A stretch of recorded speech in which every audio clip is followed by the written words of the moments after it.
Hello viewers, আসসালামু আলাইকুম। তোমরা সবাই কেমন আছো কমেন্টে জানিয়ে দাও। আশা করি সবাই ভালো আছো। আজ আমি যে আলু দিয়ে চিকেন কষা রেসিপি করব, কিভাবে করি সেটাই তোমাদের মাঝে শেয়ার করব। তার জন্য প্রথমে মাংসগুলো ধুয়ে কেটে ফ্রেশ করে নিয়েছি। আর এখন আমি কড়াইতে তেল দিয়ে মাংসগুলো ভেজে নিচ্ছি। তো মাংসগুলো তেলে দিয়ে দিয়েছি। এখন আমি উল্টে পাল্টে সুন্দর করে লাল লাল করে ভেজে নিব। আর একটু বেশি কড়া করব না, অল্প করেই মিডিয়াম করে ভেজে নিব। বেশি কড়া করলে খড়খড়া হয়ে যাবে। তো এদিকে জালটাও খুব চলছে, সুন্দর দেখতেই পাচ্ছ। আগুনের কি সুন্দরের যে একটা তাপ, আর কিভাবে আগুন উঠছে।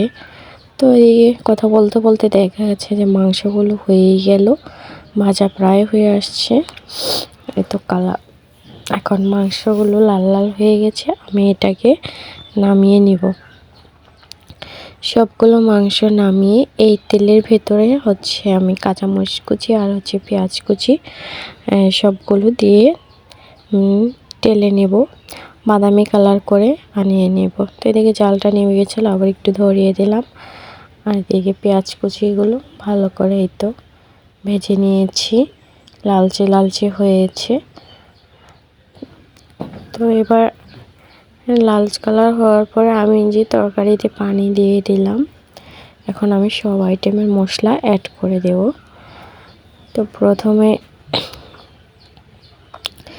দিয়ে দিচ্ছি হলুদ গুঁড়ো দেব, মরিচ গুঁড়ো দেব, সব কিছু একটু গুছিয়ে নিচ্ছি। তারপর দিয়ে দিলাম হলুদ গুঁড়ো আর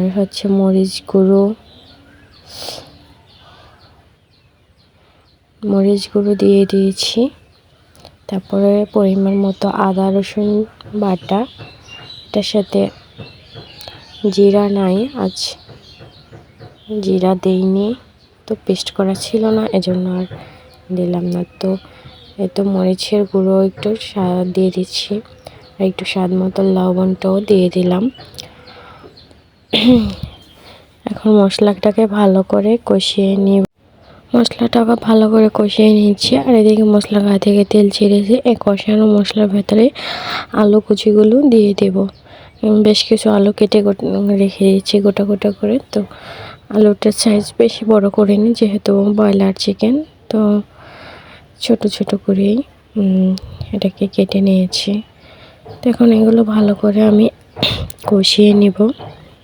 তারপরে এই কষানোর মাঝে আমি আলুটাকে একটু ভালো পরিমাণে সিদ্ধ করে নেব। তারপরে মাংসগুলো এটাতে দিয়ে আমি ভালো করে কষিয়ে নেব। তো সময়ের জন্য অনেক সময় দেখা গেছে ভিডিও করে আর সাথে সাথে আপলোড করতে পারি না, দিতেও পারি না। তো এই তো এভাবেই চলছে। আর এদিকে মুরগির কিছু ছাল ছিল, ওটাও আমি দিয়ে দিলাম এই কষানোর ভেতরে। ছালটা ভেজে নিলে তেলটা বেশি উঠে যেত, এজন্য ছেঁচড়া একটা অন্যরকম একটা আসতো। এজন্য এটাকে কষিয়ে সুন্দর করে নিলাম। তো কে ছাল, তারপর গেলা কলিজা, ট্যাং পাখনা খেতে অনেকে কিন্তু পছন্দ করে। কে পছন্দ করে কমেন্টে জানিও। আমি সেই রেসিপিটাও অনেকবারই তোমাদের মাঝে দিয়েছি। প্রায় সময় আমি হাত পাও, গেলা কলিজা সব কিছুর রান্না করি। প্রায় সময় ওই রেসিপিটা দিই, এক এক সময় এক এক স্টাইলে।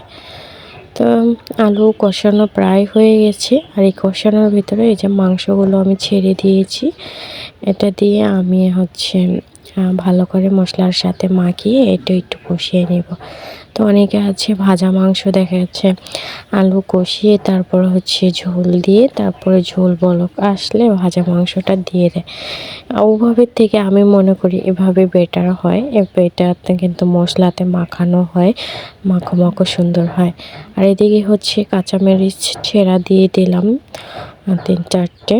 তো একটু ঝালটা একটু কড়া কড়া হবে, খেতে ভালো লাগবে। আর ব্রয়লার চিকেনে ঝাল না হলে কিন্তু খেতে তেমন ভালো লাগে না। আর এই মাংসটা আমি এভাবেই রান্না করব, কষা কষা ভাব করে, মানে একবারে কষা কষা করে রাখবো, ঝোল রাখবো না, তাহলে কিন্তু খেতে আরও বেশি ভালো লাগবে, দারুণ হবে। তো ওই যে কষানো হয়ে গেছে, কষানো মাংসের আমি যে পানি দিয়ে দিলাম, তরকারি ঝোল, এটা দিয়ে আমি ভালো করে কিছুক্ষণ ঝোলটাকে ফুটিয়ে নেব। একবারে সুন্দর করে ফুটিয়ে ফোটাতে হবে। তো ঝোলটা ফুটে গেলে দেখা যাচ্ছে আলুটাও সেদ্ধ হয়ে যাবে আর ঝোলটাও টেনে যাবে। তো মাখো মাখো হলে আমি তরকারিটা নামিয়ে নেব। তো এভাবেই তো রান্না হচ্ছে। তো ভিউয়ার্স, ভিডিওটা যদি ভালো লেগে থাকে আর তোমাদের মাঝে যদি রেসিপিটা পছন্দ হয়ে থাকে তোমাদের, তাহলে অবশ্যই কিন্তু আমার চ্যানেলটিকে সাবস্ক্রাইব করে লাইক কমেন্ট শেয়ার করে বেল আইকনটি বাজিয়ে দিও। এবং লাইক কমেন্ট করলে কিন্তু ভিডিও বানাতে খুব ভালো লাগে। তো পাশে থেকো, আর নতুন হলে কিন্তু অবশ্যই চ্যানেলটিকে সাবস্ক্রাইব করে পাশে থেকো।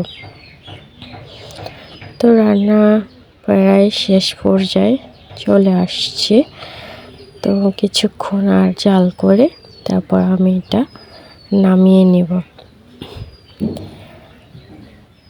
মাটির চুলা, এটা কিন্তু হচ্ছে সিমেন্টের চুলা। মাটির চুলা হচ্ছে আগুনটা একটু কম ওঠে, তো গরম হলে বেশ ওঠে, কম ওঠে না। তো এটা হচ্ছে সিমেন্টের চুলা, মাটি দিয়ে লেপা হয়েছে, লেপ দেওয়া হয়েছে। তো এই তো আমি তরকারিটা নামিয়ে নিয়েছি।